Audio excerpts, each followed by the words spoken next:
TPCSI fans, you want to revolutionize your sports investing habits? Allow me to tell you about WagerWire. WagerWire is an app that helps you become a superior bettor by allowing you to sync all your sports books and track all your bets in one place. See your current action, your betting history, and stats. You could also sign up for sports books and collect bonus offers. Follow them at WagerWire on X, as it's the best account on the platform. Head to App Store or Play Store now and search WagerWire and download the app.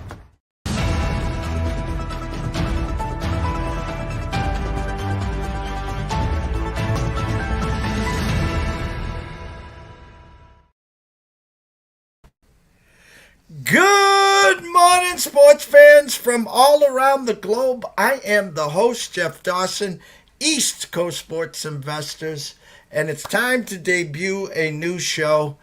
We're calling it Korn Flakes Krack with Bill Krackomberger and guests every Monday at 10:30 Eastern, 7:30 in Vegas. Billy is a good friend and colleague, and there's no one better, there's no one wiser at Crack Wins. We've been talking sports forever here.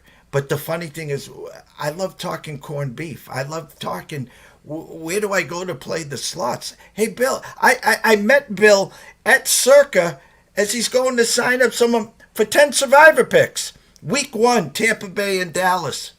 That was a few years ago, but we're still here. Every week or every other week on Sports Map Radio, we bring Bill in to talk sports. So we're blessed and honored to have Billy on here every Monday to recap the weekend, to talk about what's going on this week, but Bill to be Bill. So without further ado, the star of this show, the one and only, Mr. Bill Krackomberger. Hey, thanks for having me on. Really appreciate it. Yeah, we had a busy weekend here. It's amazing. You would think preseason, Jeff, people, years ago, people would say stuff in social media, say, oh my God, are you crazy? You must be a degenerate. You're betting preseason football. Well, let me tell you something, Jeff. I wish we had preseason 18 weeks and regular season only a month. That's how good preseason football is with the mathematical edges and, it's real simple. It's reading socials. My guys read socials. They are on top of the beat reporters, but not only socials. There's some deeper dives into socials. Not only coaches, maybe the strength and conditioning coaches. You never know where you pick up nuggets of information.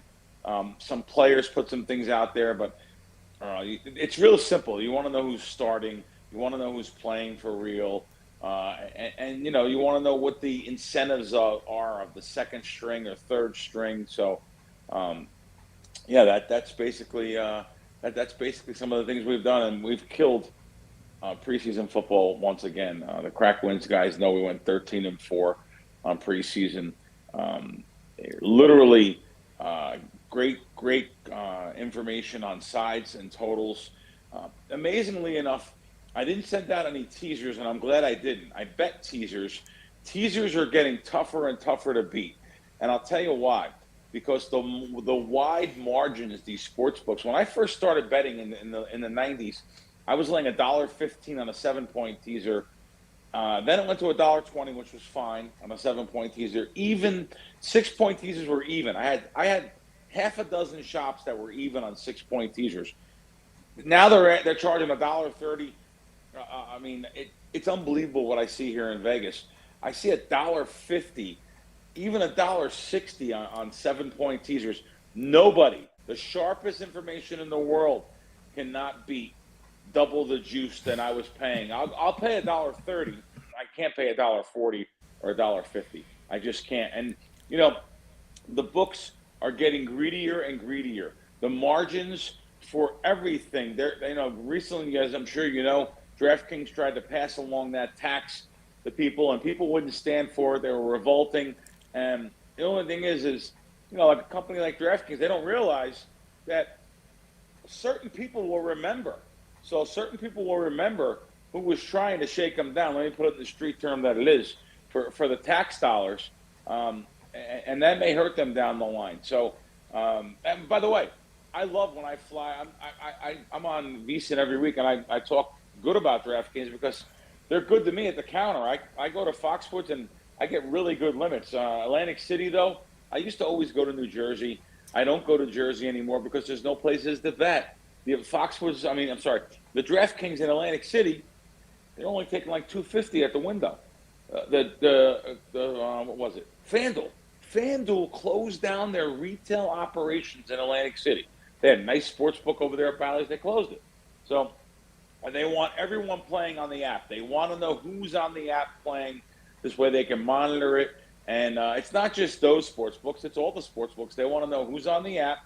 And a lot of them choose to, cut you down to peanuts, $5, $10 a play. So it's unfortunate. You would think with all the deregulation and PASPA being repealed, and we would have a lot of things going on. And I know they're trying to do something over there in Jersey, and with some of the gaming commissions. One's in Massachusetts, and trying to let them listen to the players a little bit.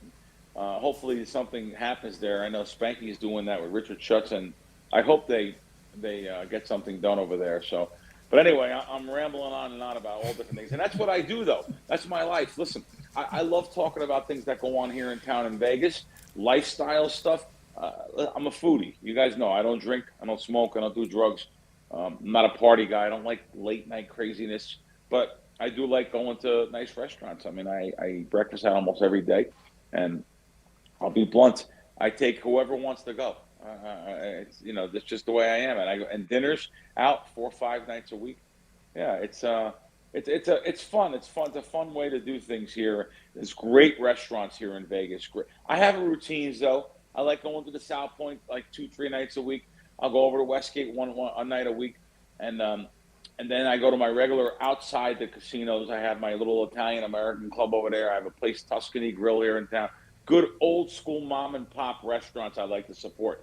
I'm not a chain guy. I don't go to any chains. Even my breakfast spots, I go out. Alan Boston and I went out to a place here recently that he showed me. The guy used to cook for Elvis Presley at the Hilton, and he's Norm's Diner, Norman's Diner on Durango. It's a little bit of ways for me, but I don't care. I'll travel for good homemade food. You brought up the name Spanky. Obviously, I use Spank Odds. They had their Bet Bash a couple weeks ago, and then this past weekend, contest weekend, I did a couple shows live from Circa Radio Row with Matt Grissom and the NCAA Insiders.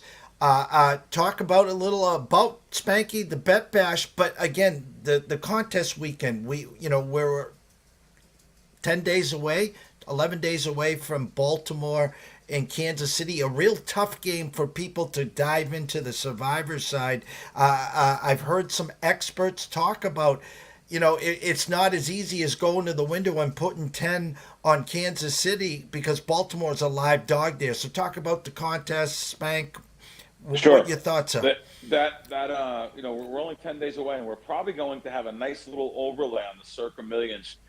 Derek Stevens, the owner of Circa, guaranteed $10 million for the Survivor and $6 million for the Millions. Looks like we're going to get there probably on Survivor, but it looks like Millions should have a nice overlay. I'm looking at least 500,000, maybe more.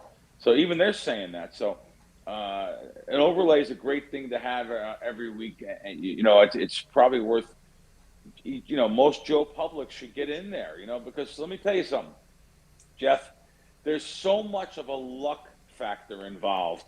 I met a guy over at South Point that I know that's a dealer in town here. He deals over at Paris or Bally's there. He deals. A nice kid.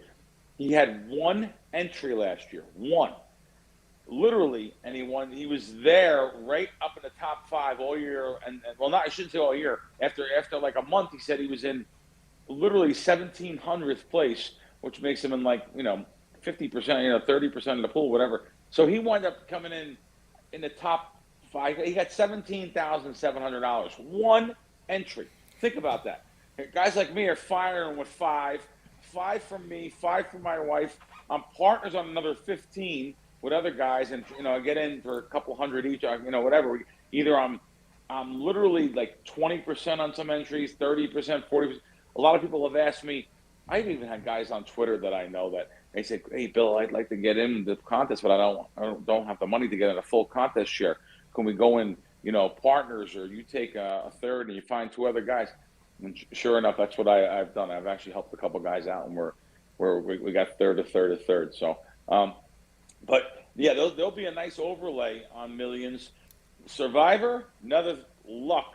There is a lot of luck involved too. The old adage of saving your teams for Christmas. Save your teams for Christmas. You got to get there. You know how far Christmas is? I mean, you want me to go 12-0? I mean, like it's Christmas. You crazy? Like, but no, it really is. It's so hard to get there. But there are only certain teams. Those extra 2 weeks that Derek and the guys down at Circa put in to the contest, where there's only so many games on that. They're treating Thanksgiving weekend and Thanksgiving as its own day, that Thursday and Friday. Same thing with Christmas. So you do have to make sure you do have a team alive, or else you'll be out of the contest. I understand that. But I'm more saying people look ahead and chart it out. I've done that already. I've done that in the past. That has never seemed to work. I'll tell you. Last year, I took I had a percentage of Fezzik who bought in to L.A. Jones's entry, and we actually got there in the end. L.A. Jones, I was not instrumental at all in doing the picking. Good. I don't want to do it. You don't want someone to, well, one thing you don't want to do, Jeff, you don't want someone to go along every single week and get to like 14-0, and now with 6 weeks left, they want to cash in and get a little money for their entry. I understand, but you don't want to get involved. Let them do what they've been doing. You want to give them some, advice on what the next 3 weeks are, 4 weeks, 5 weeks, what's ahead. But you want to let them do the picking. I know Fez was involved last year with it, and I know he advised them, but L.A. Jones still did what he wanted to do, and thank God he did get there. And listen, my piece wasn't very. I shouldn't say it wasn't very big. My piece, it was good. I mean, I had a little small 5-figure. It covered the other entries, but I was involved with a couple other guys too in taking percentages. I cashed myself last year in Millions, so it was the other contest was I was in a DraftKings contest. I was with some guys, and they did good too. So last year was a good profitable year overall. But it's a fun thing every week. It's fun to be in Survivor every week. It's fun to be in Millions every week. And going over to Spanky had Bet Bash here. I heard it was fantastic, and then you guys had Radio Row, which I heard was great last week. I didn't make it over. I made it over on Friday night. Fez and I went over to, there's a club, and forgive me for not knowing the club's name, on the top of Circa. Really nice though. It's out. They have an indoor outdoor. It was only the second time I was there. Legacy. I was there. Yeah. I was there in the daytime once, and this is the first time I was there at night. And again, it's that loud music, and it just listen. If they played the Led Zeppelin or the Doors, I'd be okay. But it's all these clubs play club music, and it's just that's not me. I'm not involved with that stuff. So, or better yet, Legacy. They should be playing like Frank Sinatra, Dean Martin, or like Louis Prima or something. But the kids wouldn't go for that. I get it. I understand. But anyway, that was a nice time too. Fez and I spent about an hour up there meeting a lot of people and talking to Derek, spending some time with him. And he probably realizes there's going to be an overlay there. So, but they did get a lot of people signing up. But I still look at the numbers, and it looks like it looks like to me we're a ways away from the 10 million guarantee. But I guess we will get that. I guess there's going to be. I think it was like 2.5 million still. They had to get in there in the pool just to break even. I guess they're going to get it. I know some guys that are coming in town here this last weekend to take 10 entries, and if that's a representation of Joe Public, then yeah, for sure it's going to be a lot more entries coming in. But I still think the Millions, and I think it's worth it. I think it's worth it for people to go in and go partners. Guys go 300 each, whatever, 250 each, 4 guys. And take a shot at it, because it's like I said, that guy had one entry that I met over at South Point. I've known him for years too, many years, and for him to win the 17-7, it just opened my eyes a little bit. It's like, wow, you have one entry. There's a great movie that a lot of people didn't see. It's called 29th Street with Danny Aiello. to great Italian New York lottery movie about the first New York State lottery. He buys all these tickets, and the son buys one ticket. One ticket the kid buys. He's a luck box. He buys one ticket, and the father goes, I got a shoebox full upstairs. You tell me you're one ticket, one? That's exactly what happened here. One entry, and he won $17,700. And there's a lot more luck than you think involved. Now, talking about the Kansas City opening night game, I don't know. First of all, this first week for Survivor, my God, how tough is this? If Cincinnati goes down, you're going to have 60% of the pool going down. It's that simple. And, a guy like myself, I actually talk to my partners a little bit. You're going to throw a couple entries, maybe 2 of the 10 on Cincinnati just to be like everyone else and survive with them along, or get knocked out. When we get knocked out, though, we still have other ones involved, and they're knocked out. So, listen, I'm anti-Patriots this year. So, I bet under so many different ways on Patriots, under 5.5. Then I bet under 3.5, taking 3-1 at Circa a couple of weeks ago. Also, Fez and I did that. So I just think that, and I'm high on Burrow this year. So it should be a slam dunk, but there's never a slam dunk in the NFL. And the word lock never comes out of my mouth for any kind of a sport or anything at all. So it's just not what I do. But going back to that Kansas City game, South Point here in town, they use a no juice line. In other words, they'll go, I shouldn't say no juice, it's -110 both ways, but if they get action on the game, they'll move it to 3. They don't go to 2.5 -20 or 2.5 -30. So I have made a couple large wagers there, -2.5. Matter of fact, Fez and I split some big wagers there, thinking maybe we'd earn. I don't really bet a lot on NFL, but I'll bet a little bit. I'll take a dime or two side on NFL sides. I just don't know anyone that could beat them long term. It's very tough, but I do give them out. I think it's a small. Listen, preseason is different, though. I get out all sides. Preseason is totally different than regular season. Regular season, NFL and NBA, the two hardest things to beat. So I'll bet totals, I'll bet props, but I am going to mix in some sides this year. I have confidence in my team for some sides. So, but I'm not using that strategy of Kansas City. I do like the -2.5. I'm keeping a side there, but I'm not using the strategy of if Kansas City loses, do I jump in and put my survivor picks on that? I'm not falling for that, because I don't know how many people are actually going to have Kansas City in the survivor. I would think it would be a smaller percentage myself. So the fly in the ointment for everyone thinking the same thing with Cincinnati is Jacoby Brissett injured his shoulder last night. I got the ears and eyes and nose to the grindstone with all my locals here. I'm about 45 minutes from Gillette, keeping an eye on it. Drake May, the last 2 games, has clearly outperformed Jacoby. This was going to be a sit and wait. Let's get 4 to 6 weeks with Jacoby. We don't want to rush Drake May in. Now with the shoulder injury, that could be some fly in the ointment. So we got to keep who will be starting behind center, obviously, for the Patriots. I think there will be a lot of people, as you said, on Cincinnati in the Survivor contest. You want to be outside looking in for the train wreck, and you want to be able to survive in advance. Billy, the scroll has been going the whole time. Everyone knows on Twitter where to find you, at Bill Crackman, Fox Sports Radio, Crack Wins. But as we always wrap it up here, tell everyone where they can find you. Yeah, I'm a terrible self-promoter. But yeah, the scrolls are there. I'm on Twitter. Almost every day. That's me answering there. Yes, I'm on Fox Sports Radio on the weekend. Countdown to kickoff. And we're going to go year-round now. We're going to go countdown to tip-off in basketball season. Crackwins.com and at Crackwins on Twitter. And, look forward to another successful season. Listen, I've done very well. I've run so stupid on the app. It's crazy with the emails I get from customers saying they've never been part of anything like this. It makes me feel happy because it's such a space where people are so rough against each other. You sell games. Listen, I sell them different than 99.9% of the public and all the charlatans and frauds and snake oil salesmen on social medias. So that's all I could say. Billy, we can't thank you enough. Have a great week. Enjoy yourself in Vegas as always, and we'll catch up with you next Monday, same time. Thanks for having me on.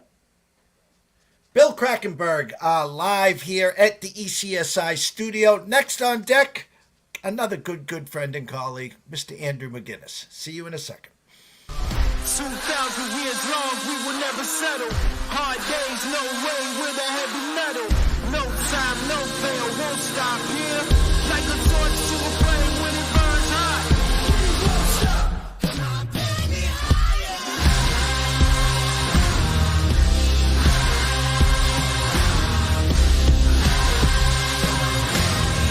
Like a torch to a flame when it burns hot. We won't stop. Well, we usually go to Mondays or Tuesdays at 3 p.m. And I was like, hey, we're debuting this show. I need my wingman here. And so we lead off with Bill. And what better way to celebrate Mr. Bill Krackomberger and, of course, Korn Flakes with Krack than good friend and colleague, Mr. Andrew McGinnis. Good morning, Jeff. Good morning, sir. How are you? Great to be here. Happy to be able to catch some of the show as well. It sounds great. Well, we figured, we're going to try something different here. There's not a lot of morning sports out there. So what we're trying to do is we're going to try to piecemeal something here together, a little twist on the breakfast bankroll. I think you need a good, solid morning show with some experts, some peek aheads to what's going on throughout the week, a little recap of the weekend here and what transpired. You and I talked CFL. The Elks, what a first half the Elks had last night. OMG, I was on Sports Grid yesterday. I'm like, listen, team total over 20 and a hook, sign me up. I think they're going to be a sneaky little beer and pizza, shock the world because we know they're playing the best. First half, amazing. I look like a star, and then they did what the Elks do. Actually, Montreal kind of stepped it up in the second half. For everybody out there that loves to live bet, I mean, getting Montreal at close to as even money as you can get was a dream. I'm not sure how many people are really following the CFL close enough these days to be doing that. But if you were able to bet this Montreal team from, at some points, they were minus 7.5 throughout the week. And like I said, live, they were minus 115, I saw, the lowest number at one point. So they find a way to get it done. But that we always say, Jeff, those games come down to the final number, whether it's 7.5 you had, 7, 6.5. I mean, it all comes down to which number you had as far as which result you came out on. But, Edmonton, they might still be losing games, but they've made themselves a little bit more respectable as of late. And they had opportunities. They had two last drives. They were right there. And the funny thing, of course, is the announcers talking about how they're 75%. They lead the CFL in red zone touchdowns, and of course they couldn't sniff the end zone there. Little disappointed. We talked on your show and my show about BC. We had the full game. We were expecting high expectations. Came out great. And then kind of struggled, and they kind of played grab ass throughout. Thoughts on BC? It's his time to pull the plug there? Well, I think, Jeff, there's a lot of pressure on this team this year because they're hosting the Grey Cup. And I know that shouldn't be a factor here, but the panic button seems to have been hit. You start off 5-1, and you pretty much lose every game since then. It's been a whole different vibe to this team. And I was listening to CFL analyst Farhan Lalji. He works for TSN. He covers the team out there in BC. And what Farhan was talking about was that every week it seems to be something different with the Lions. And Jeff, I find that to be probably the most puzzling thing for this Lions team, is that it's not just one thing bothering them.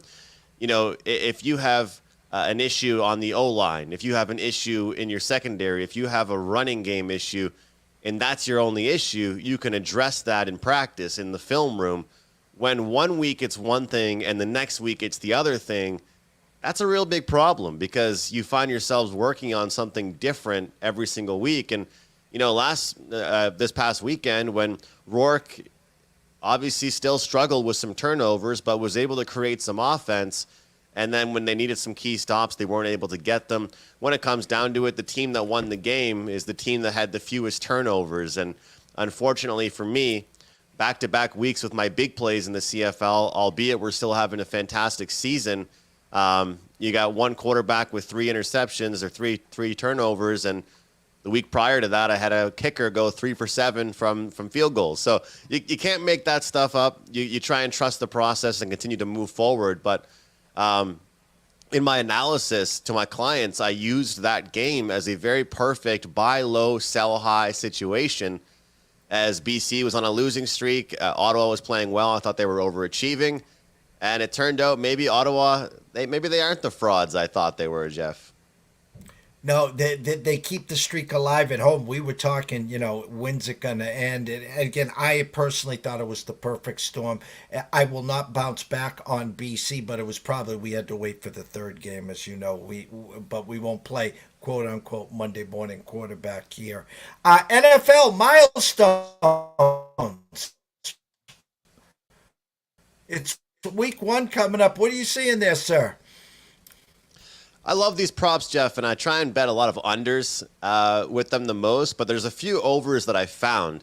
And one of them, I'll say, is Derrick Henry over on touchdowns this year. I think that his utilization as far as his rushing yards is going to be going down as he's now playing alongside a quarterback that, as we all know, loves to run the ball himself. They have a running back room that's more than capable. But I think he's going to be a guy to punch the ball in. And one thing as well, when you have a mobile quarterback, as we all know, you got to keep that guy safe. I mean, it's great to have a mobile quarterback, but you need to keep him safe. So when you got a guy that can take a few hits, that can bump off a few tackles and make something out of nothing, it really brings a lot to a team. Derrick Henry has had 12 or more TDs in 6 straight seasons. We're only asking him to get 8. Which is really solid, I think, for this season. So that's one of the ones that I like here. And then I got to go to my team with the Green Bay Packers. You got Josh Jacobs here, and everyone talking about the fact that, well, when Aaron Jones was coached by LaFleur, he only averaged 13.2 carries per game. But having said all of that, I'm going to go away from the rushing yards again, and it's the same number we were just talking about. This is plus 100 over at DK, over 7.5 rushing touchdowns for Josh Jacobs. Now, this Packers team is a heavy, heavy pass team. Going into last year, I expected them to kind of ease Jordan Love into the offense, ease things in, run the ball a lot, some short dump-offs. And happily, I couldn't have been more wrong, Jeff. This team was throwing the ball every play. Start of the season, they were going deep, and it wasn't working. But by the time week 5 and 6 clicked, this team was looking great. But to bring in a guy that can be another red zone threat for you to help you punch the ball in. And one thing about Jacobs is that, he is definitely a guy that once or twice a game can break off for a big run. And you need that out of somebody to kind of keep teams guessing, keep defenses guessing, so that they don't know that Jordan Love is going to just drop back every single drive. So Josh Jacobs, to me, over on touchdowns is a little more intriguing than the 1,000-yard mark I'm seeing as far as his rushing yards are concerned. And then Kyler Murray with his passing yards is really interesting. It's 3,400 is the number, Jeff. And he's a guy that has struggled to stay healthy. That's an issue, and that's one thing you look at when we look at these futures and these season-long props. And then you take a look at it. People might not realize this. The Cardinals had a top 4 running back room in the entire league last season.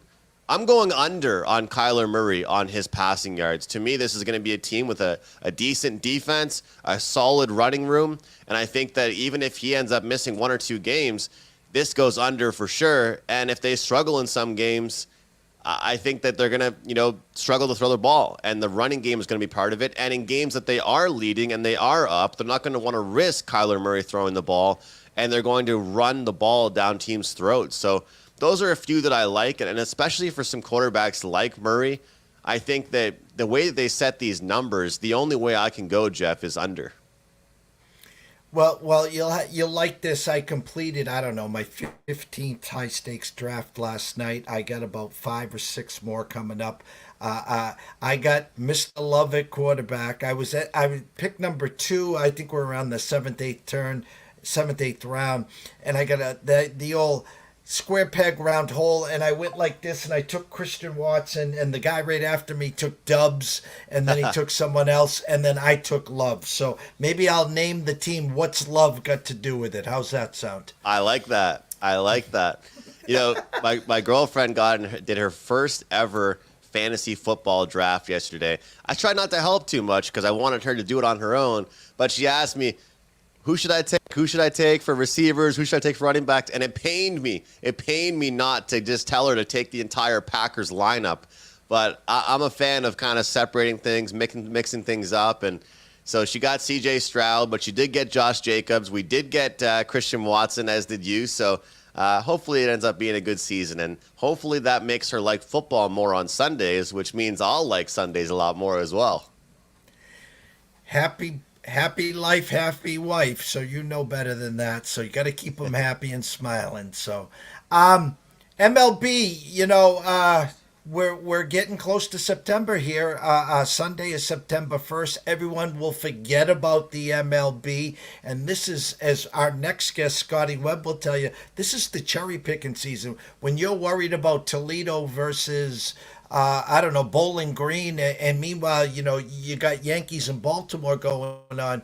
This is where teams that are alive, trying to get into the playoffs, this is where we thrive versus the teams that have waved the white flag and the ones on life support like my Red Sox.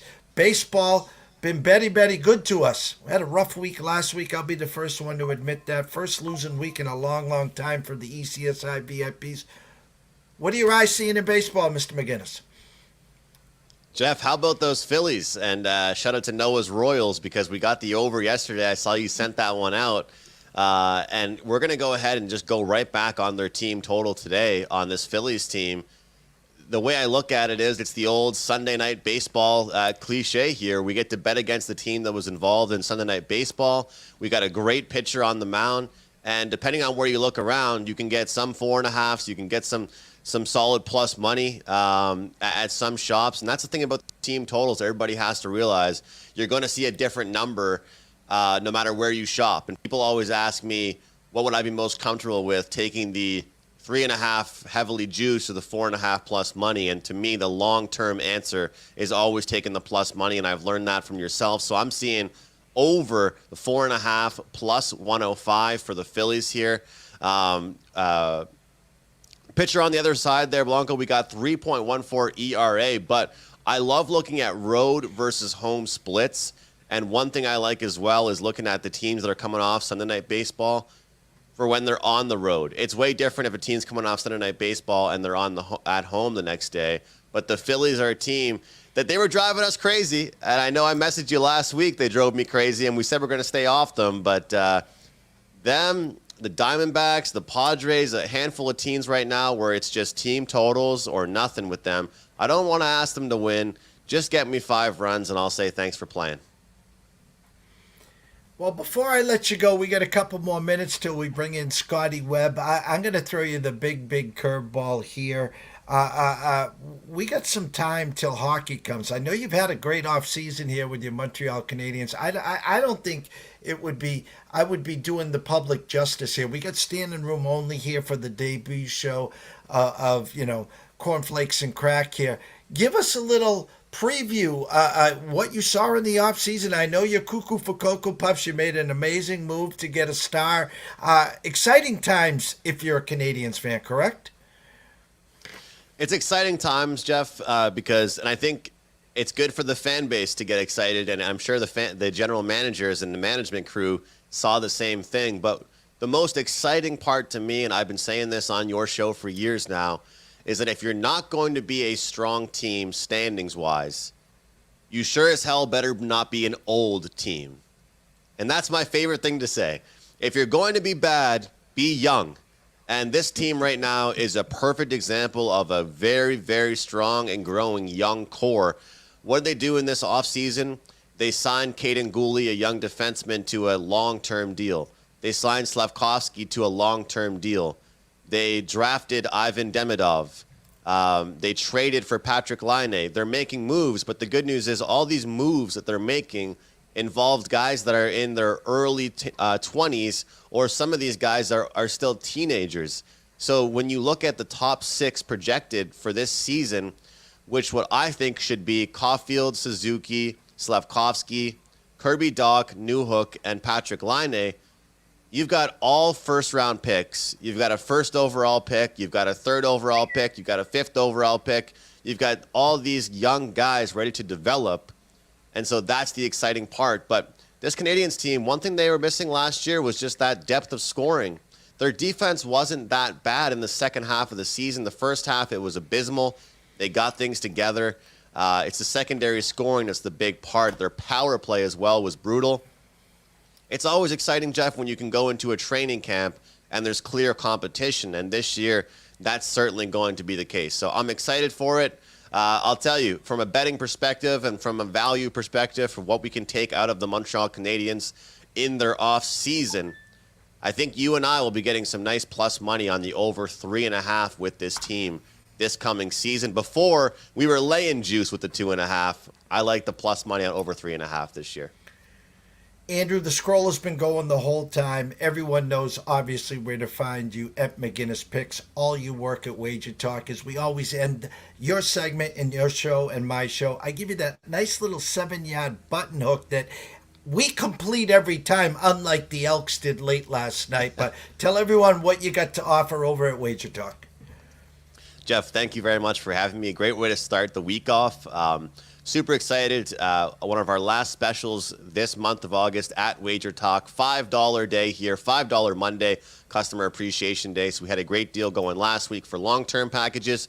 Well, today's a chance to try me out for one play and one play only. Get that for just $5. So regular play is $25. My favorite MLB play today will be just $5. And also, that Phillies team total over, that will be a 2% client play. So you guys got that one for free. Head over to Wager Talk, get my best bet for just $5. The one and only Andrew McGinnis at Wager Talk at McGinnis Picks. Thank you so much for chopping on this morning. Look forward to going on your channel, obviously, on Friday. But we'll be talking a lot more, trust me. How's that? Thanks, Jeff. Look forward to it.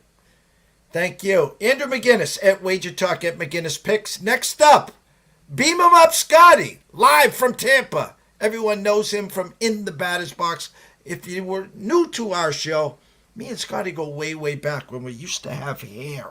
So see us soon. ECSI fans, you want to revolutionize your sports investing habits? Allow me to tell you about WagerWire. WagerWire is an app that helps you become a superior bettor by allowing you to sync all your sports books and track all your bets in one place. See your current action, your betting history, and stats. You could also sign up for sports books and collect bonus offers. Follow them at WagerWire on X, as it's the best account on the platform. Head to App Store or Play Store now and search WagerWire and download the app.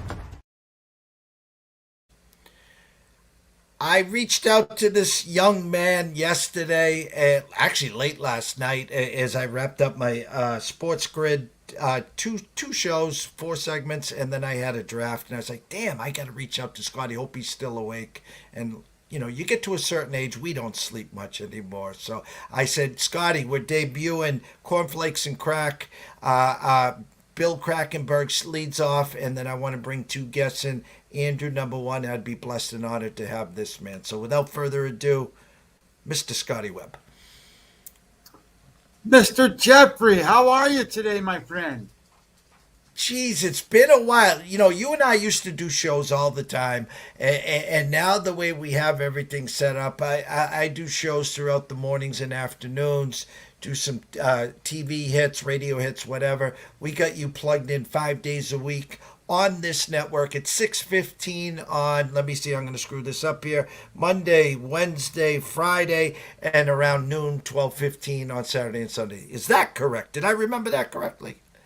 Well, I don't usually do a show on Monday, but I will do a show today on Monday because, you know, one of the things that I don't want to do is I don't want to give people misinformation and not talk about the right stuff, right? So when I do a baseball show, I'm trying to break down everything and give them as much stuff as I can. And sometimes, what do they say in fight world, right? Matchups make fights. Well, this weekend I didn't think the matchups made really great conversations. There wasn't a whole lot to talk about, so I really didn't do much this weekend. So we're gonna make up for that and have a special show tonight instead of sitting there on a sideline on a Monday. Find your truth. Find your truth. What numbers? We're here to educate with a little entertainment. And that's what we've been doing for 9 3/4 years. January 1st, 2025 will be our 10-year anniversary. We got some big things planned for that. Shout out to Mr. Sailor. Shout out to everyone else watching. Amber, it's a great, great Monday. And here we go. So give us your thought process on finding your truth. Well, I think part of what you have to really do in these lanes, and football's coming, right? So I mean, it's not coming; it's here. So there's a lot of top-down bettors out there, and there's a lot of whatever bottom-up bettors. So you really need to figure out what's a good bet. Well, if you don't, like I know a lot of people go out and they're going to handicap and they're going to come up with whatever they do, and they say, okay, well, I'm going to bet this because of this trend or this stat or this or this whatever. Well, you still don't know if that's a good bet. So you need to find your truth, right? So what does that mean? That means you need to find a number. What number do you consider to be the number, the truth number? So if you're looking at unabated screen and you got 15 different sports books that goes across there, one of those numbers is way more true than another one. So you need to know what those books look like and what the reality of truth is. So if you're doing this right and you're going across there and you see Bookmaker and you see Pinnacle and you see some of these other ones, and then you go and see MGM and you see Caesar Sports Book, and you're then going, okay, well, I'm going to base all my stuff off of Caesar Sports Book. Well, that's not the truth. The truth numbers are by the ones who make the numbers. You need to figure out how to go and say, all right, well, Chris or Bookmaker or Pinnacle, they're the ones who set the lines. They're the ones who make the numbers. So now I got this basis set of numbers. That's the truth. And then when you're doing your handicapping and you're doing all this stuff, you're trying to beat that number. So all your CLV propositions and all your EV plus calculations and all that stuff are all going to be based off of your truth. Now, in my world, right, I'm not necessarily going to go through and always do top-down betting. I'm going to create my own number. So in baseball, I do that on a very regular basis every day, all the time. So the truth in my world is my number. And then my number, I'm trying to shop that number against whatever sports books I have the value of betting. And then all of a sudden, I have a whole group of listing of these are great bets because I'm beating the numbers. I'm getting CLV numbers, right? I'm getting all that stuff because the truth is here. This is the value that you're getting. So I think the number one thing, and don't be afraid to do this, guys, because I just did it. I'm going to put a plug in for somebody else for a minute, Jeff. So I'm not I don't have time to go scout 133 college football teams. I just don't. So you know what I do? I go pay for the truth. My truth is Kenny White. I think Kenny White makes the greatest numbers that you can have. He charges you $20. That's it. $20. You want power ratings, you want numbers, go buy Kenny White's numbers. And then you have the truth that you can then shop against all the other numbers. And then you can sit there and go, hey, this is a great bet because this is the number. This is what it should be. This is where the market moved to. All those preseason football games, Jeff, they were moving 5-6 points. All these syndicates out here going, hey, I like this game, I like that game. And then everybody and their brother goes and bets them. And then all the sports books go, oh, man, we gotta fix this. And they run the numbers up. Well, what was the one yesterday, right? It was New England. And they moved that number 10 points, I think, because New England was the underdog at first, and then they became the favorite by like 7 points, and then they lost by 13. So you can't. You have to know, quote, what your truth is, so that you can actually make a good bet against whatever the market's doing. I couldn't have said that in advance. Oh, we got an echo now. There we go. Those big moves started week 1, Scotty, 1-9. Week 2, they were a little better, and the 49ers another 9-point swing. They tied a game. The Patriots, as you said, a 10-point swing. Thank God the preseason's over. Thank God we got 10 days to digest. And great plug to Kenny White. I've done a handful of radio shows with Anthony Pepe and the diehards, and we used to bring Kenny White in all the time. And I love his numbers. I get his emails when it comes to sharps and numbers. And we're number guys here, Scotty. So nothing better than Kenny White there. And speaking of sharp guys, Thursday, 11 a.m. Eastern. Everyone set your calendar. We're going to replay a same type of show as we're doing today. The headliner on Thursday, Mr. Paul Stone. If you haven't followed or know who Paul Stone is, go onto Twitter. Go follow him right now, Mr. Paul Stone. Absolutely amazing guy when it comes to college football and other sports on VSiN. Coming on here for the season on Thursdays. He'll be live at the Circa, and I'm jealous, of course, there, but that's for another show. So let's get to the playoffs, Scotty. Playoffs? Yeah, we're talking playoffs. I've said for a long, long time, the Mariners, thanks for playing. My Red Sox, thanks for playing. Noah's Kansas City Royals, yes, Noah, I'm talking about you. They're going to get in. I think Kansas City's going to get in. What are you seeing in the playoff race, Mr. Webb? Well, two things. One, I wouldn't count out the Red Sox yet. I just wouldn't. Obviously, this weekend didn't help them with Arizona. That was not necessarily their best effort that they put forth there. And two, I think the Royals win the division. I mean, I think the Royals, and I've been saying all year that Minnesota was going to win it, but I think the Royals are going to win because of where they've kind of positioned themselves and kind of what's going on with Cleveland. So for example, right, Cleveland. I'm looking at the standings right now. Cleveland is ahead, but they're not ahead by what? But 2 games, I think, is the number. So if I look at it from that, there we go. Yeah. So Cleveland's 3 games ahead. So Cleveland's 3 games ahead, and they got a doubleheader against guess who today? The Royals. And the Royals are throwing Reagans in the first game. They're bringing Marsh up to throw in the second game. And what's Cleveland doing? They got a bullpen game in the first game, and then they're bringing in Logan Allen to pitch.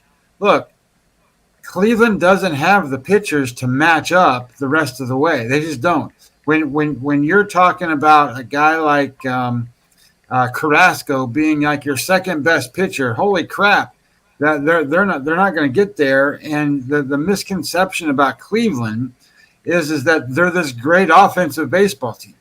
Well, they're just not a great offensive baseball team. They're death by paper cuts. They get a couple guys on, and then all of a sudden they hit a home run or something, and they score 2 or 3 runs. But they're a very efficient offense. They're not a good offense. And if you can throw some good pitchers at them, and you're going to struggle, they're going to struggle. So I think that 2 things can happen here in the American League. I think that I wouldn't be surprised if both Kansas City and Minnesota pass Cleveland, because there's 30 games left and there's only 2-3 games between them, and obviously they're playing each other here. I think that there's a good chance that Minnesota and Cleveland or Minnesota and Kansas City both pass them, and then secondly, if that were to be the case, then you have in the three-man wild card, whether Baltimore or the Yankees win the East, one of them is going to be one of them's in. So now you're looking at the next 2 playoff spots. Well, one of those 2 teams one of those 3 teams between the Guardians, Kansas City, and the Twins, they're in. One of them, because they're going to be the playoff, the winner, and then the other one's going to be in the wild card. Well, what if both of them come? What if both of them come out, or one of them comes out of there, and then somehow Boston sneaks in and knocks out one of the other ones? It's possible. Look, Boston's won 67 games. The Guardians have won 75.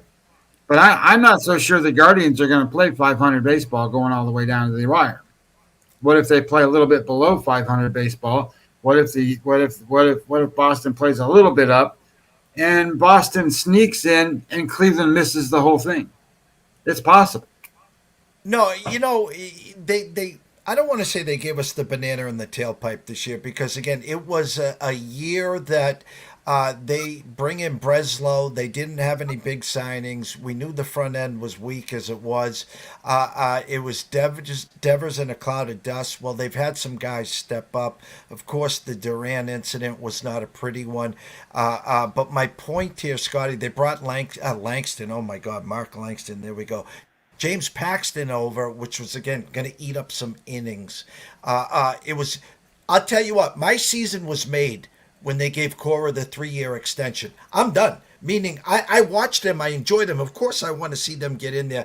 They just don't have enough. And they gave me all I needed was, I know I got Cora for the next 3 years. I'm happy. I'm content there. National League. Padres, Diamondbacks. I'm telling you right now, I've been saying this for a while. I'll say it again. The Phillies and the Dodgers are damn well glad that the playoffs don't start till October 1st. If they started in September 1st, those teams would want no part of the Padres or the Diamondbacks. Hey, listen, I think so. The Phillies aren't playing really good at all right now, and they're struggling to stay afloat. And and then they got another pretty big series that they got going on right now. Who are they playing this week? They're playing the Astros, they got the gas pedal down, the Astros. So it's the Phillies. So the problem with the National League East is that the Braves just aren't the Braves. So they just don't hitting the way that they need to hit. Like I was just doing some preliminary work for today. And the guy that's driving the bus for the Braves right now is Merrifield. I mean, are you kidding me? If you're sitting there going, hey, where's Ozuna? Where's Olsen? Where's these guys that are going to be trying? I swear to God, Ozuna though, he's driven the bus for that team the whole season. He's been really good for them. I don't know if the Braves can actually catch him. I think they can get close. And the Phillies are struggling because, what the Phillies were really good at all season long was they had starting pitching dominance. And they don't have that anymore. The Wheeler's been really good. Nola's been getting hit. Suarez, has been hurt. But he doesn't have, dynamic stuff anyway. Christopher, whatever his name is, he's been good. And he's been really good. But he's like a third or fourth guy. That's been pitching super, super well. What are they threw Kobe Allard yesterday, Jeff. So when you think about what the Phillies are doing and what they have and where they're going, they're just treading water because their offense is really good when it's fun and it's great. And, Turner's hitting and Schwarber's hitting and Harper's hitting and Bohm is hitting. Those guys, they're great when that's going on. But it's been kind of far and few between for them. But they've won enough that they're going to make it one way or the other. I don't think Atlanta catches them. And to be honest, I like San Diego, but I think Arizona's better.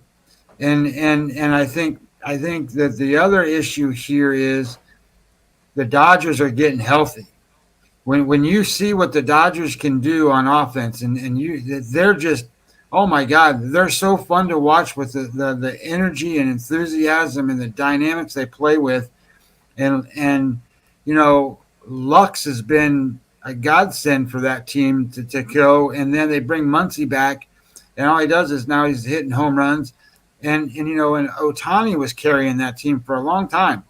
Not that he's not hitting home runs and stealing bases and doing all this stuff, but you got Betts that can help now. Freeman's been okay, but he hasn't been like MVP Freeman. Teoscar Hernandez has stepped in and done some stuff. Kike Hernandez is hitting home runs, for God's sakes.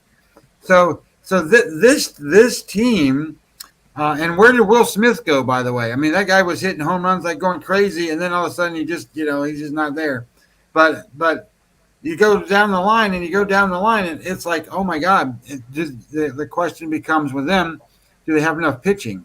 It's going to be one of those spots where I don't think the Dodgers get beat. I just don't, because their offense is too good.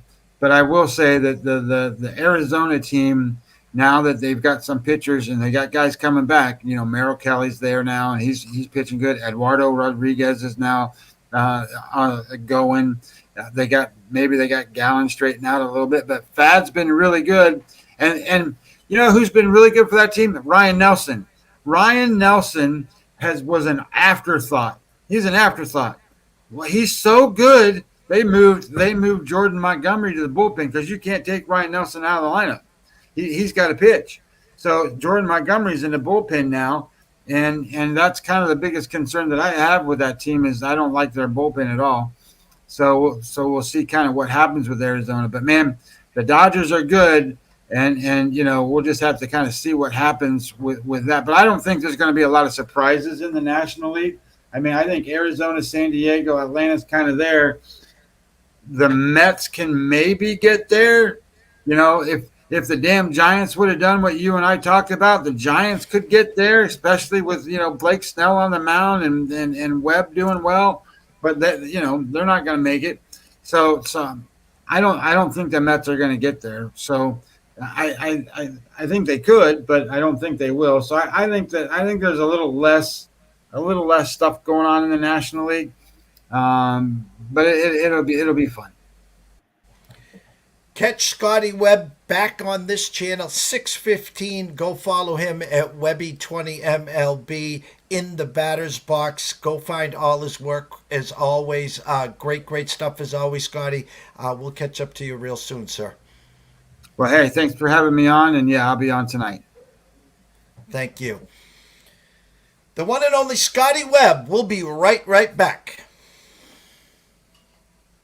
ECSI fans, you want to revolutionize your sports investing habits? Allow me to tell you about WagerWire. WagerWire is an app that helps you become a superior bettor by allowing you to sync all your sports books and track all your bets in one place. See your current action, your betting history, and stats. You could also sign up for sports books and collect bonus offers. Follow them at WagerWire on X, as it's the best account on the platform. Head to App Store or Play Store now and search WagerWire and download the app. What a debut. What a debut.